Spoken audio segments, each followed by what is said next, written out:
하나님의 말씀 사도행전 10장 43절입니다. 사도행전 10장 43절. 하나님의 말씀이 이러합니다. 그에 대하여 모든 선지자도 증언하되 그를 믿는 사람들이 다 그의 이름에 힘입어 죄사함을 받는다 하였느니라. 아멘. 저희들이 지금 살펴보고 있는 사도행전 행전은 우리가 복음을 이해하는 데 굉장히 중요한 구절이다라고 말씀을 드렸습니다. 이 복음은 다만 우리의 죄를 사하는 것뿐만 아니라 이 복음으로 인해서 하나의 나라를 형성하고 있다라고 말씀을 드렸습니다. 한 나라를 탄생시킨다라고 말씀을 드렸습니다. 유대인을 대표하는 베드로와 이방인을 대표하는 고넬료아가 함께 만나 예수님 안에 하나가 되고 있는 모습을 저희들이 보게 됩니다. 그럴 때 이 고넬료와 베드로와 유대인을 대표하는 베드로와 이방인을 대표하는 고넬료가 복음으로 말미암아 그리스도로 말미암아 하나가 되고 한 민족 또는 한 나라를 이루고 있다라는 것을 저희들이 보게 됩니다. 그럴 때 이 사건이 왜 굉장히 중요한가 하면 이 유대인과 한 이방인이 하나가 되는 것은 마치 한국과 일본이 한 나라로 통일이 된다라고 생각을 해 보시면 됩니다.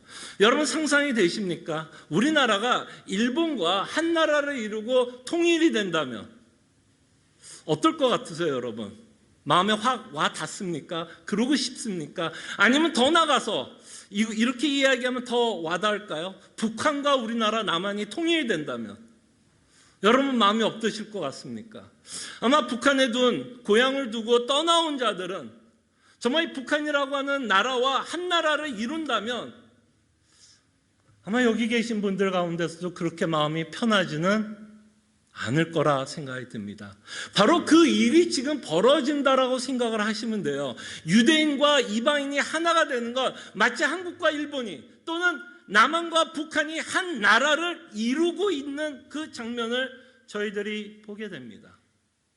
근데 우리가 이렇게 한 나라가 되어져 가는 과정을 통해서 우리가 조금 있다가 생각을 하겠지만 얼마나 많은 갈등 또한 이 교회 안에 있겠습니까? 그죠? 예. 그 한민족을 이루었던 그 자들이 이제 함께 한 교회에서 신앙생활을 해야 한다면 그 안에서는 참 많은 갈등들이 있을 것이라고 우리는 예측할 수 있을 것입니다. 자, 그럴 때 우리는 끊임없이 이 그리스도로 말미암아 하나가 된다라고 우리는 생각해야 됩니다. 한 민족을 이룬다라고 여러분들에게 말씀을 드렸죠. 예수 안에, 그죠? 예수 안에 하나라고 할 때 우리에게는 큰 공통분모가 있다라는 것을 기억해 주시기를 바랍니다. 공통분모가 있다라는 것을 기억해 주시기를 바랍니다. 그럴 때 어떤 공통분모를 갖고 있느냐면 유대인과 이방인들은 공통분모를 갖고 있는데 유대인들은 상당히 이방인들을 깔보고 있었다라는 것을 보게 됩니다. 굉장히 유대인들은 이방인들을 업신여기고 있었다라는 것을 보게 되고 이방인들은 이 유대인들을 좀 이렇게 높이 사고 있는 모습을 저희들이 보게 되는데요. 베드로가 고넬료의 집을 찾아갔을 때 고넬료가 베드로에게 행했던 일을 기억해 보시기를 바랍니다. 베드로는 고넬료에게 절을 하고 있는 것을 보게 됩니다. 그죠? 절을 하고 있는 것을 보게 됩니다. 그렇게 절을 하고 있는 모습을 봤을 때 이방인들은 유대 민족들을 굉장히 좀 높이 사고 있다라는 것을 저희들이 보게 됩니다. 그럴 때 베드로는 이렇게 자신에게 절을 하고 있는 자에게 베드로가 이렇게 말합니다. 하나님은 인간을 외모로 보지 않는다라고 말씀을 하십니다. 외모로 보지 않는다라고 말씀하십니다. 자, 그럴 때 하나님이 이 베드로가 이 이방인들을 향해서 말했던 하나님의 외모를 보지 않는다라고 하는 이 말에는 어떠한 의미를 갖고 있는지를 저희들이 좀 생각해 보면 좋겠습니다. 그럴 때 하나님이 이방인들을 외모로 보지 않는다라고 하면, 이 외모로 보지 않는다라고 했을 때 이 외모라고 하는 이 단어는 편애라고 하는 단어예요. 사실 편애. 그러니까 지금 하나님이, 지금 베드로가 이방인들에게 하나님은 외모를 보지 않는다라고 이야기했을 땐 하나님은 편애하지 않는다라고 이야기를 합니다. 그럴 때 우리는 하나님이 외모를 보지 않는다라고 이야기하면 우리는 이렇게 많이 생각하죠. 하나님은 우리의 마음을 보고 중심을 본다라고 생각을 하는데, 여기서 하나님이 외모를 보지 않는다라고 했을 때 하나님이 그의 마음을 본다라고, 그의 중심을 본다라는 얘기가 아니라, 하나님이 외모를 보지 않는다라는 말에는 하나님이 편애하지 않는다라고 이야기를 합니다. 그러니까 이 말은 뭐예요? 편애하지 않는다라고 이야기를 한다면 하나님은 유대인이나 이방인이나 똑같이 대한다라고 하나님은 말씀을 하는 겁니다. 편애하지 않는다, 똑같이 대한다라고 말씀을 합니다. 자, 그럴 때 하나님이 유대인과 이방인을 똑같이 대하는 이유가 뭘까요? 유대인들이 생각하기에는 이방인들이 하찮은 사람이라고 생각했고, 이방인들은 유대인이 뭔가 조금 선민 사상 가운데 조금 더 나은 민족이라고 생각을 했는데, 하나님은 외모를 보지 않는다라고 이야기했을 때 하나님이 유대인과 이방인을 바라보는 관점은 뭐였을까요? 편애하지 않는다, 같은 관점으로 이들을 보고 있다면 하나님은 유대인이나 이방인이나 똑같이 죄인으로 보고 있다는 얘기예요. 죄인으로 보고 있다는 얘기예요. 무슨 말인지 알겠죠? 그래서 로마서에 보면, 로마서 3장 20절에 보면, 그러므로 율법의 행위로 그의 앞에 의롭다 하실 육체가 없다라고 말씀하십니다. 사울은 뭐라고 생각했죠? 바울은 뭐라고 생각해서, 유대인들은 뭐라고 생각해요? 율법에는 흠이 없다라고 생각하며 자신들이 하나님 앞에서는 굉장히 거룩한 사람이다라고 생각했는데, 하나님이 편애하지 않는다라는 이 말에는 하나님이 보시기에는 다 50보 100보 똑같은 죄인이다. 유대인이든 이방인이든 다 죄인이라고 말씀하십니다. 그러면서 23절에 보면 모든 사람이 죄를 범하였음에 하나님의 영광에 이르지 못했다라고 말씀합니다. 이것이 바로 하나님이 외모를 보지 않는 내용이에요. 편애하지 않는다. 모든 인간들은, 모든 사람이 죄를 범하였음에 하나님의 영광에 이르지 못했다라고 성경은 말씀합니다. 그때 유대 민족이 갖고 있었던 선민 사상을 지금 베드로의 말을 통해서 깨부시고 있는 것을 보게 되고, 베드로도 생각이 이제 조금씩 변하고 있는 모습을 저희들이 보게 됩니다. 자, 그럴 때 이 유대인들이 갖고 있었던 선민 사상은 우리 안에서도 굉장히 그 뼛속 깊이 있는 죄성인 것 같아요. 여러분들은 어떠십니까? 여러분, 예수님이 비유로 말씀했던 내용이 있는데요, 바리새인들과 세리가 성전에 올라가서 기도를 하는 내용을 갖고 말씀하신 적이 있는데, 하나님이 그 예수님이 비유의 가운데 바리새인들의 이야기를 하면서 뭐라고 얘기하냐, 바리새인들은 뭐라고 기도를 했냐면, 내가 저 세리와 같지 않아서 감사하다라고 말씀을 합니다. 그러니까 바리새인들은 끊임없이 저 사람들과 자신을 비교하면서 자신은 굉장히 저 사람보다 낫다, 그리고 하나님은 나를 거룩하게 볼 것이다, 조금 저 사람보다 내가 조금 더 우월한 것처럼 하나님은 보실 것 같이 바리새인들은 생각을 했습니다. 근데 저는 이 모습이 인간이 갖고 있는 죄성, 뿌리 깊은 죄성의 모습이라고 생각을 합니다. 우리도 알게 모르게 끊임없이 우리는 뭐하죠? 남들과 비교합니다. 어떠세요, 여러분? 남들과 비교하고 신앙생활할 때 우리의 모습 가운데 교회 안에서도 남들을 비교합니다. 나는 저 사람보다 좀 나은 것 같아. 저 믿음 없는 자, 저 모르는 자. 그러면서 우리는 끊임없이 상대를 비교하면서 나는 저 사람보다 은연중에 더 높다라고 생각을 합니다. 난 저 세리와 같지 않다라고 생각을 하는 경우를 종종 보게 됩니다. 그때 여러분 어떠세요? 여러분들도 교회 생활하면서 누군가를 비교하면서 무의식 중이든 의식 중이든 그래도 내가 저 사람보다는 낫겠지라고 생각해 보신 적 있습니까? 교회 생활을 오래 해서 그렇게 생각해 보신 적 있습니까? 아니면 내가 성경을 잘 알기 때문에 그렇게 생각하는 경우가 있습니까? 아니면 내가 경건의 삶을 잘 살고 있기 때문에 내가 끊임없이 누군가를 비교하면서 내가 조금 낫다라고 생각을 하십니까? 우리의 마음속에는 언제나 이 바리새인들과 같은 마음이 언제나 자리 잡고 있다는 것을 보셨으면 좋겠어요. 그럴 때 하나님은, 우리가 이렇게 생각할 때도 하나님은 뭐라고 얘기하는 거예요? 50보 100보다. 50보 100보. 이거를 뭐 잰다 그러죠? 도토리 키재기. 그 안에서도 누가 잘났니 못났니 하면서 우리는 함께 교회 생활하고 있는 우리의 모습을 보게 됩니다. 그럴 때 하나님은 편애하지 않습니다. 하나님의 관점에서는 다 똑같은 죄인이고 다 같이 하나님의 은혜가 필요한 자이고 예수 그리스도의 십자가의 보혈의 피를 필요한 죄인이다라는 것을 우리는 보게 됩니다. 자, 그러면서 이제 유대인들과 이방인들이 모였을 때 사도 바울에 의해서 이제는 우리가 한 나라를 이루었다라고 말씀을 합니다. 그러면서 이 10장에서 이제 사도 베드로는 모인 사람들 앞에서 복음을 전한다라고 이야기를 하십니다. 어떤 복음을 전하냐면 화평의 복음을 전한다라고 말씀합니다. 그러니까 지금부터 베드로가 전하는 그 고넬료 가족들 앞에서 또는 그 고넬료와 함께하는 자들에게 전했던 말씀이 있는데 그 말씀의 제목을 정한다면 화평의 복음이다라고 저희들이 생각해 볼 수 있겠고요. 43절을 다시 한번 보겠습니다. 오늘 본문 43절입니다. 아마 주보에 보시면 헷갈릴 수가 있을 것 같은데요. 43절. 자, 43절 제가 한번 다시 한번 읽어드릴게요. 자, 그에 대하여 모든 선지자도 증언하되 그를 믿는 사람들이 다 그의 이름을 힘입어 제사함을 받는다 하였느니라.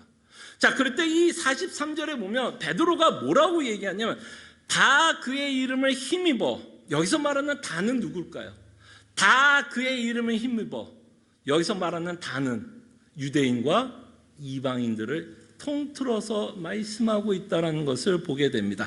다 그의 이름을 힘입어 제사함을 받는다라고 얘기하면 하나님은 유대인도 뭐라고 보는 거예요? 제사함이 필요한 민족이다라고 우리는 볼 수 있습니다. 당연히 이방인들은 제사함이 필요한 민족이겠고 유대인들도 하나님의 제사함, 예수 그리스도로 말미암은 제사함이 요구된다라는 걸 봤을 때 유대인이나 이방인이나 하나님이 보시기에는 다 똑같은 죄인이고 하나님의 은혜가 필요하고 예수 그리스도께서 베푸르신 구원이 필요하다라는 것을 저희들이 보게 됩니다. 그럴 때 베드로는 이렇게 말씀합니다. 화평의 복음. 이 그리스도께서 유대인과 이방인들을 위해서 죽으신 그 십자가와 부활의 사건을 통해서 이제는 우리에게 화평의 복음을 전한다라고 말씀을 합니다. 자, 그럴 때 우리가 이제 화평을 누립니다. 첫째는 누구와 화평을 이루는 걸까요? 유대인과 이방인 또는 모든 민족들이 그리스도를 말미암아 화평을 누린다면 우리는 첫째 하나님과 화평을 누립니다. 그래서 로마서 5장 1절에 보면 믿음으로 우리는 의롭다함을 받았다라고 말씀을 하고 그와 우리의 관계를 화평하셨다라고 말씀합니다. 화평 가운데 즐거움을 누린다라고 말씀을 합니다. 여러분, 우리가 누군가하고 화평을 누리고 누군가하고 화평을 누려야 한다면 누구와 화평을 가장 먼저 누려야 될까요? 하나님과 화평을 누려야 됩니다. 왜? 하나님은 재판관이세요. 죄인을 향해서는 하나님은 용서할 수 없고 저주를 퍼부을 수밖에 없으면 심판을 내릴 수밖에 없는 자들입니다. 화평, 정말 우리가 필요한 것이 있다면, 하나님과 우리가 필요한 것이 있다면 정말 화평을 누리는 겁니다. 그래서 우리가 하나님과 우리가 화평을 누린다라는 것, 벌써 우리가 얼마나 큰 은혜를 받고 살아가는지를 우리에게 말씀합니다. 그러나 이것은 하나님과 인간과의 관계 안에서 화평만은 아니죠. 여기서 우리의 관점은 하나님과 인간과의 관점에서 화평이 아니라 이 고넬료와 베드로의 사건을 통해서 조금 더 강조가 되는 화평의 관계는 인간과 인간 안에서 화평입니다. 유대인과 이방인의 화평을 말씀합니다. 그래서 에베소서 2장에 보면 유대인과 이방인들이 막힌 담이 있었다라고 말씀하시는데 그 막힌 담을 예수 그리스도의 피로 말미암아 헐어버렸다라고 말씀을 하고 있고 그 헐어버린 것을 통해서 이제는 이방인과 유대 민족이 하나가 되어 한 나라를 이룬다라고 말씀을 드렸습니다. 바로 한국과 일본이 한 나라를 이루는 것, 남한과 북한이 한 나라를 이루고 있는 그 사건이 여기에서 일어나게 됩니다. 어마어마한 기적이 그리스도로 말미암아 일어나고 있다라는 것을 저희들이 보게 됩니다. 자, 이렇게 우리의 정체성은 유대인과 이방인이 그리스도를 말미암아 하나가 되었다라고 말씀을 하고 그 다음에 이것이 우리에게 적용이 된다면 여러분들도 여기 계신 모든 분들 그리스도를 믿는 모든 자들도 그리스도 안에 하나라고 성경은 말씀을 하고 있습니다.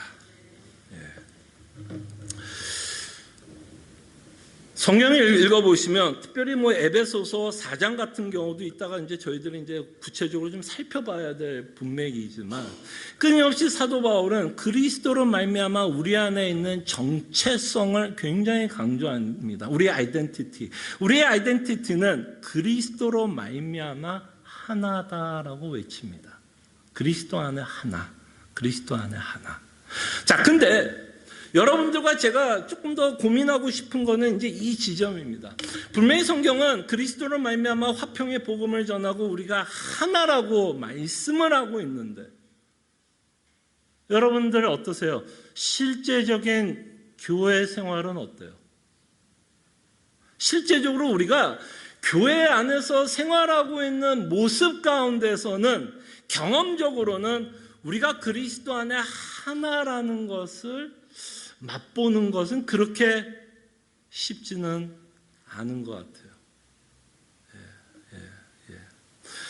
참 교회는 이걸 외칩니다. 우리는 참 그리스도 안에 하나라고도 외치고 정말 그리스도인들은 교회 안에서 사랑을 하면서 살아야 한다라고 외칩니다. 근데 실제적인 교회 삶을 우리가 돌이켜보면 교회 안에 하나라고 보기에는 그렇죠? 하나가 아니라고 생각할 때가 더 많고 사랑을 외치면서도 교회 안에는 더 많은 아픔과 상처가 더 많은 것을 보게 됩니다. 사랑을 주기보다는 상처를 더 주는 곳이 교회입니다. 그래서 아마 여러분 주변에도 경험하신 분들 많을 겁니다. 교회의 상처를 받아서 떠나신 분들 있죠. 있습니다. 그리고 우리 가운데서도 누군가는 이것을 갈등하는 분들도 있을 수 있을 거라 생각을 합니다. 참 우리가 알고 있는 복음의 내용과 우리가 실제적으로 사는 삶은 굉장히 다르다라는 것을 보게 됩니다. 그게 꼭 성도의 관계뿐만 아니라 우리의 성화의 삶도 어떠십니까? 우리 가운데 예수를 믿으면서 나는 오늘 어떻게 하든 죄를 지어야지라고 생각하면서 죄를 짓는 분들은 없을 겁니다. 그죠? 나 오늘 아침에 딱 깨자마자 나 오늘 하나님께 죄 짓고 살아야지 어떻게 하든 하나님 죄 짓고 이렇게 결심하면서 사는 사람들은 없을 겁니다. 근데 깨어나서부터 또 삶을 살다 보면 내 탐욕과 내 탐심이 그리스도를 믿는 그 마음보다 더 크게 작동할 때 우리의 마음이 탐심과 탐욕으로 빠지면서 죄를 짓고 있는 우리의 모습을 보게 됩니다. 그럴 때 교회도 저는 다르지 않다고 봐요. 분명히 우리가 그리스도의 하나이고 분명히 그리스도의 사랑을 외치고 있지만 교회 안에서는 참 많은 상처가 넘치고 있는 것을 보게 됩니다. 자, 그럴 때 우리가 로마서 5장 1절을 보면 우리는 분명히 하나님의 말미암아 의인 되었습니다. 그리스도로 말미암아 여러분과 저는 의인이에요. 이게 우리의 정체성입니다. 여러분과 저는 하나인 것은 우리의 정체성이에요. 이거는 여러분들이 어떻게 하든 이 정체성은 절대로 바뀌지 않습니다. 그리스도로 말미암아 하나라는 이 정체성은 절대로 예수님이 호적을 파지 않는 한 우리는 끝까지 한 아버지를 믿고 살아갑니다. 근데 여러분들이 자라왔던 가족들도 한번 생각해 보십시오. 여러분들 형제들 기억해 보시길 바랍니다. 아니면 여러분들이 자녀를 낳아서 아이를 키웠을 때 어떠셨어요? 그 자녀들이 다 친하게만 지나던가요? 친하게만 지나던가요? 분명히 같은 가족임에도 불구하고 가족들 안에는 갈등이 있고 싸움이 있고 상처가 있었다라는 것을 보게 됩니다. 근데 여러분 성경에 보면 이것이 교회의 현실이었습니다. 제가 알았던 교수님은 이렇게 말씀을 하셨어요. 교회사를 가르쳤던 교수님인데요. 저는 교회사에서 가르쳤던 이 교수님의 말이 저한테는 참 위로가 되는 말이지만 이게 교회의 현실입니다. 이 교수님이 이렇게 말씀하셨어요. 2000년의 교회사 가운데 2000년이에요. 2000년의 교회사 가운데 교회는 한 번도 온전한 적이 없었다라고요. 이게 교회 현실이에요, 여러분. 한 번도 온전한 적이 없었어요. 그럴 때 교회 안에서는 하나이지만 그 안에서는 분열과 갈등이 넘치고 있는 것을 보게 됩니다.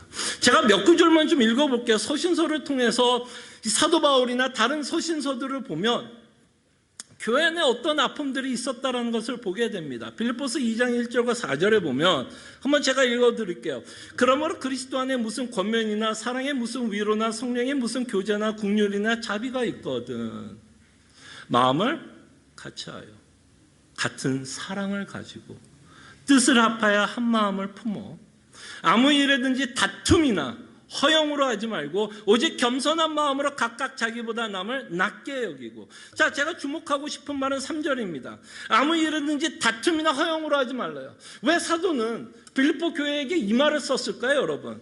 왜 굳이 사도는 이 빌립보 교회에게 이 말을 썼을까요? 감옥에 지금 갇혀있는 그 사도가 왜 빌립보 교회에게는 다툼이나 허영이 있지 않도록 서신을 쓰고 있을까요? 빌립보 교회 안에 다툼이 있었으니까. 이것이 교회의 현실입니다. 그리고요, 교회 안에서는요, 많은 파들이 나눠져 있는 거 아십니까?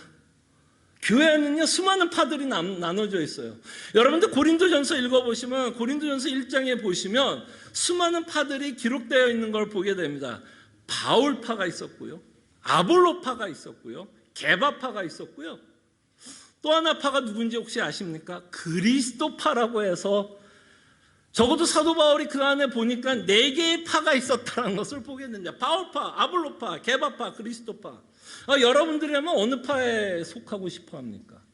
저라면 그리스도파에 들고 싶을 것 같아요. 이왕이면. 근데 제가 파가 나눠져서 어딘가 소속돼야 된다면 저는 그리스도파에 있겠어요. 근데 그 파가 나눠지면서 이 파들이 뭘 했을까요? 서로를 위해서 기도하지는 않았을 것 같아요. 서로를 위해서 기도하지는 않았을 것 같아요. 그 파들은 끊임없이 시기와 질투와 미움과 다툼이 있게 되는 것을 저희들이 보게 됩니다. 그럴 때 교회 안에는 목사파가 있을 수 있고요. 저를 따르는 무리가 있나요, 우리 교회? 웃으시는 게 다행이네요. 저를 안 따르는 걸로 저는 알겠습니다. 목사파 또는 장로파 또는 집사파, 성도파. 없을 것 같지만 그것이 교회의 현실인 것 같아요. 그래서 내가 더 친한 사람이 있을 수도 있고요. 내가 조금 더 말이 통하는 사람이 있을 수 있어요. 그러다 보면 또 교회 안에서는 또 어떤 파가 있는지 알아요? 소외파. 게바에도 못 들고 아볼로에도 못 들고 그리스도에도 못 드는 그냥 외로운 파, 소외파. 이것이 교회의 현실인 것을 저희들은 고린도전서를 보면서 보게 됩니다. 그래서 파가 나눠지면 교회 안에 분열과 갈등이 생기면 우리는 이런 얘기도 듣습니다. 저 사탄 무리들, 저 개밥하는 사탄 무리들, 저 교회를 힘들게 하는 저 개밥파들, 아볼라파들, 저런 사탄 마귀들. 우리는 이런 말도 여러분들이 했는지 모르지만 그런 말도 교회 안에서는 듣게 됩니다. 한 번은 들어보셨죠? 예. 그리고 교회 안에서는 리더들 안에서도 분쟁이 있었습니다. 빌립보서 4장 2절에서 4장과 2절에 보면 이렇게 말합니다. 내가 유오디아를 권하고 순두개를 권하노니 주 안에서 같은 마음을 품으라. 이 유오디오와 순두개, 대부분의 학자들은 유오디오와 순두개를 이 빌립보 교회의 리더로 이야기를 합니다. 그랬을 때 사도가 유오디오와 순두개에게 권하노니 주 안에서 같은 마음을 품으라 그러면 적어도 이 두 사람은 뭐 했다라고 우리가 추측할 수 있을까요? 같은 마음은 아니었다라고 우리는 충분히 추측할 수도 있겠고, 그렇기 때문에 이 둘은 무엇이 있다라고 볼 수 있냐면 갈등이 있었다라고 우리는 보게 됩니다. 네, 지금 고넬료와 베드로는 그리스도 안에 하나가 되었어요. 그리고 우리는 믿습니다. 우리도 그리스도 안에 하나라고 믿고 함께 신앙생활을 합니다.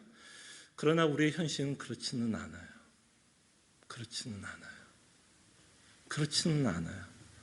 그렇다라고 이야기하면 참 좋겠으나 그렇지는 않아요.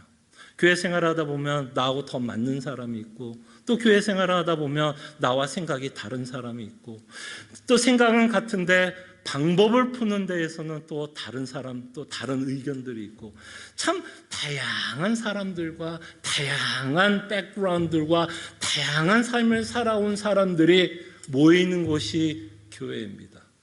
그래서 그리스도 하나라고 해서 교회가 안정적이고 평안하다라고 제가 여러분들에게는 말할 수는 없을 것 같아요. 자, 그럴 때 사도는 이렇게 교회 안에서 있는 여러 가지 갈등들 가운데 과연 사도는 이런 현실적인 문제 안에서 이 문제를 어떻게 풀어갈까요, 여러분? 여러분들이 만약에 사도 바울이라면 교회 안에 있는 갈등들에 대해서 어떻게 여러분들은 권면하시겠습니까? 그때 사도가 쓰는 유일한 방법은 하나밖에 없어요. 복음으로 설득하려고 합니다. 복음으로 어떻게 설득하냐면 그리스도의 마음을 품어 달라는 거예요. 그리스도의 마음을 품어 달라는 겁니다. 자, 에베소서를 봅니다. 자, 에베소서 4장 1절에서 3절을 볼게요. 2절이 주된 내용인데요. 1절과 3절을 볼게요. 자, 이 구절은 결국 뭘 말씀하냐면 그리스도 안에 우리가 하나라는 거예요. 지금 우리가 고넬료와 이방인들이 하나가 되고 있는 그 내용이 지금 4장에 기록된다고 보시면 됩니다. 자, 1절부터 3절까지 제가 읽어드리겠습니다. 그러므로 주 안에서 갇힌 내가 너희를 권하노니 너희가 부르심을 받은 일에 합당하게 행하여. 그러니까 우리가 그리스도 안에서 은혜를 받았다면 그 은혜에 합당한, 복음에 합당한 삶을 살으라고 말씀합니다. 모든 겸손과 온유로 하고 오래 참음으로 사랑 가운데 서로 용납하고 평안에 맺는 줄로 성령이 하나 되게 하신 것을 힘써 지키라. 자, 그럴 때 우리는 2절을 통해서 우리가 보는 것이 있다면 그리스도의 마음입니다. 자, 2절의 내용은 사도가 무엇을 말씀하고 있냐면 예수님이 십자가에 죽을 때에 어떤 마음으로 십자가에 죽으셨는지를 기록하고 있는 내용이다 생각하시면 됩니다. 여러분, 예수님이 십자가에 죽었을 때 어떤 마음이었을까요? 여러분, 한번 상상을 해봅시다. 예수님이 십자가에 죽었을 때, 이 죄인들을 향해서 십자가에 죽었을 때 예수님의 마음이 어땠을까요? 첫째는 겸손이었습니다. 여러분, 생각해 보십시오. 예수님이 누구이셨나요? 왕이셨습니다. 하나님이셨어요. 세상을, 천지를 지으신 전지전능하신 왕이었어요. 그에게는 아쉬운 게 하나도 없었어요. 그리고 그가 마음 먹었더라면 이 세상 그냥 심판하고 다시 또 다른 세상을 만들 수 있었을까요? 없었을까요? 충분히 그는 또 다른 세상을 만드셨어도 우리는 할 말이 없을 정도로 전지전능하신 하나님이었어요. 근데 그가 그 하늘 보좌, 그가 누렸던 모든 영광을 내려놓고 타락한 세상에 오셨습니다. 타락한 세상. 이 예수님의 마음이 어땠을까를 상상해 봅니다. 여러분 혹시 옛날에 제가 국민학교 때는 제가 퍼세식이 있었어요. 여러분 퍼세식 아시죠? 제가 가끔 요 예를 들어본 적이 있는데 퍼세식 아시죠? 굉장히 더러운 것. 푸세식. 푸세식. 퍼세식, 푸세식, 푸세식이래요. 이것도 표준말이 있나 보죠? 푸세식. 푸세식. 퍼세식. 퍼세식. 근데 여러분 그 퍼세식에 들어가서 여러분 넘어질 것을 한번 상상해 봐요. 막 그냥 생각만 해도 막 끔찍하죠. 와, 거기서 넘어진다만 상상만 해도 끔찍하죠.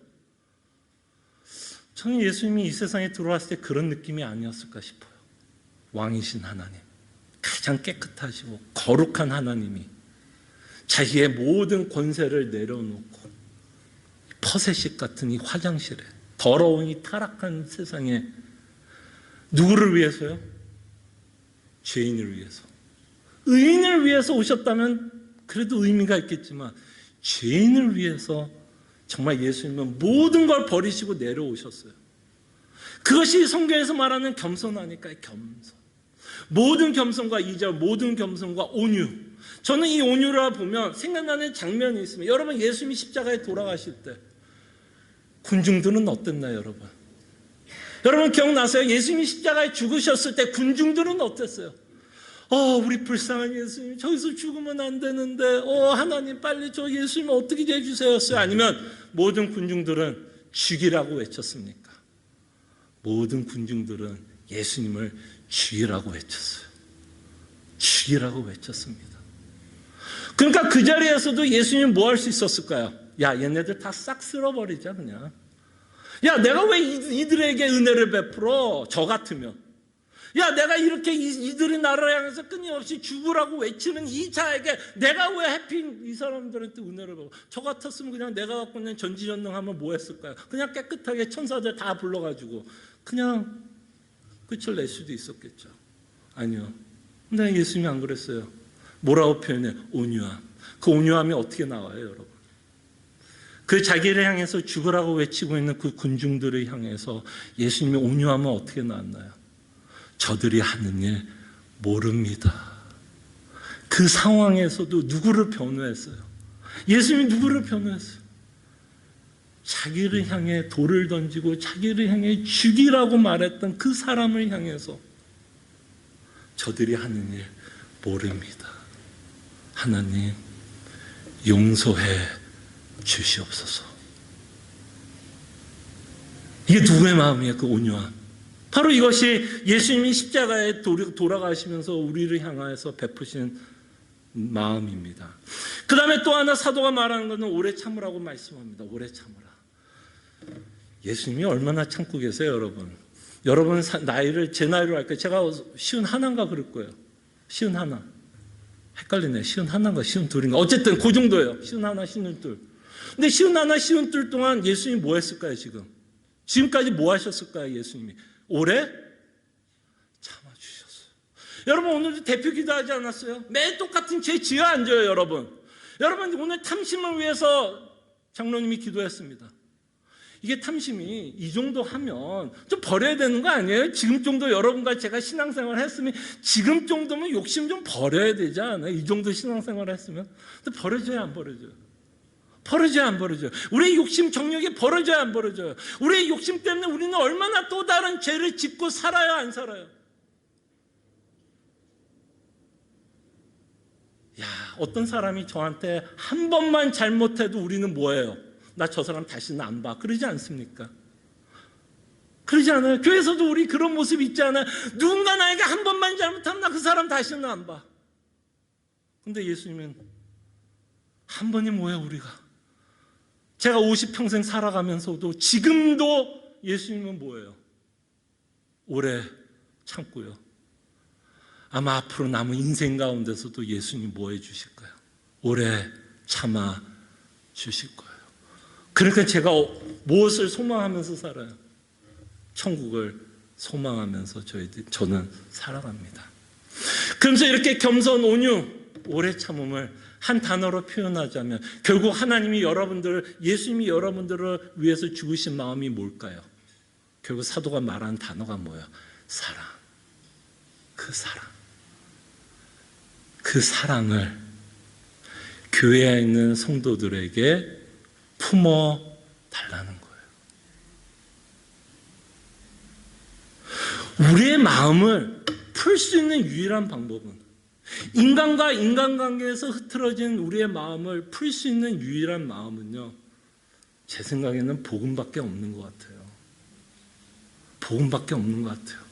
복음 때문에 우리가 그 사람 앞에서 겸손해지는 것이고, 복음 때문에 내가 화낼 이유가 있어도, 예수님 화낼 이유가 있었죠. 충분히 화낼 이유 있었죠. 근데 복음 때문에 뭐예요? 온유합니다. 그리고 복음 때문에 누군가 끊임없이 나에게 상처를 주는 사람에게도 뭐를 할 수 있을까요? 오래 참게 됩니다. 그래서 사도 바울은 끊임없이 우리에게, 우리가 분명히 그리스도 안에 하나이고 우리가 한 민족을 이루면서 살아가는 정체성 아래에서, 그러나 우리의 삶은, 우리들의 실제적인 삶은 우리의 죄성 때문에 교회 안에는 갈등이 있고 분열이 있을 때에 우리의 정체성을 가지고 다음에는 예수님의 마음을 품어줄 것을 교회에게 부탁을 합니다. 그럴 때에 사도 바울이 말하는 것처럼 평안에 맺는 줄로 성령이 하나 되게 하신 것을 힘써 지키게 됩니다. 그래서 이 시간 우리가 함께 기도했으면 합니다. 우리가 잊지 않았으면 좋겠어요. 첫째는 우리의 정체성을 잊지 않았으면 좋겠고요. 정체성이 잊지 않았으면 좋겠고, 둘째는 예수님이 나 같은 죄인을 위해서 십자가에 죽으셨다라는 그 은혜를 잊지 않기를 바라고, 우리가 함께 교회 생활하면서 끊임없이 그리스도의 마음을 품고 생활할 수 있도록 저희들이 함께 기도했으면 합니다. 기도하죠.